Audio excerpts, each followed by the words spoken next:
Svana took up the scroll and wound the wooden spools to read. Environment. Nurture. Application. Context of behavior. Patterns of behavior. Like the mind, the body knows what has been provided. The child must be trained to welcome the opportunity to instigate controlled stress upon itself.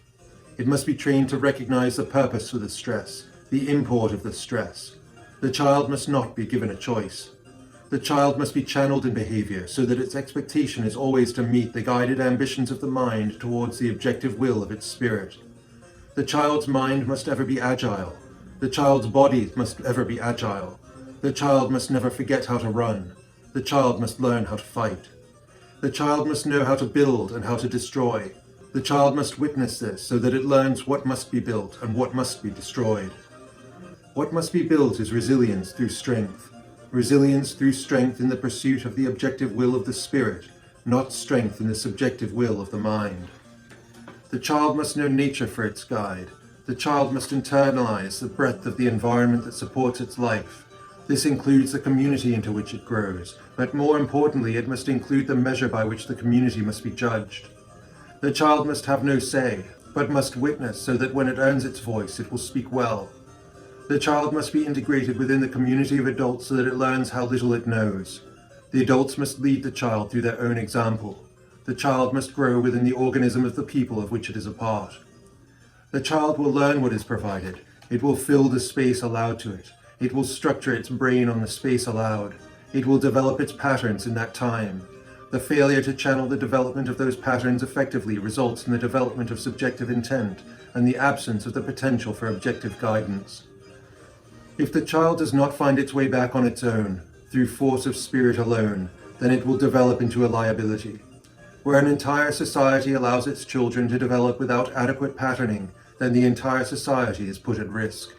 This risk is magnified by the fact that within the group of undeveloped minds, the individual undeveloped mind goes unnoticed.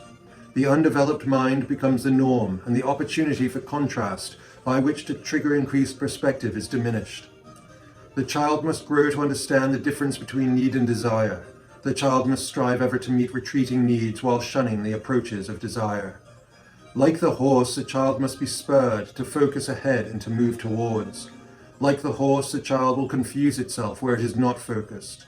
The child does not know what to focus on, so it must be guided. The child knows nothing of the complexity of the world it enters, or of the complications, so it must be taught. The budding of the child's subjective intent must be reined, with the imposition of, and then the internal development of, rational reflection. The child learns what to value by witnessing what its parents value. The child must see its parent value strength and resilience, guided by objective scales of value. The child must value the strengthening of its body, the strengthening of its mind, the strengthening of its ability to realize its own potential through reaching ever to satisfy the objective will of its spirit.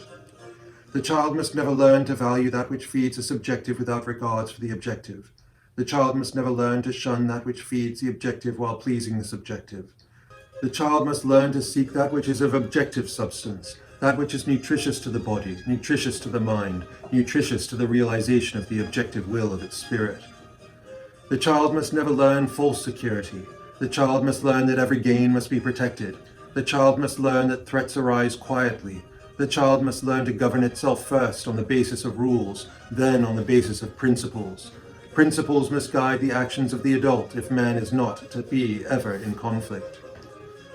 Children must learn principles through rules because they are not ready to understand principles, but the rules by which they must learn are the parameters set in place to implement underlying principles. The child must learn the rules without needing to learn the rules. The rules must be inherent in the way things are done, so that the patterns of behavior the child learns are consistent with the rules. As a child's rational capacity begins to develop, it becomes able to see the patterns behind the rules. It becomes able to reflect upon the reasons behind customs. It begins to know empathy, not just for its family, but for the entirety of the environment its family relies on to live. The child must be raised. The child must be trained. The child must be imprinted with the pattern of objective intent. The child must learn to be as rigorous with thought as with action. The child must learn to challenge its mind as well as its body. The child must learn what it is and what it can be. The child must never be satisfied. The child must strive. The child must understand its body, the function inherent in the structure.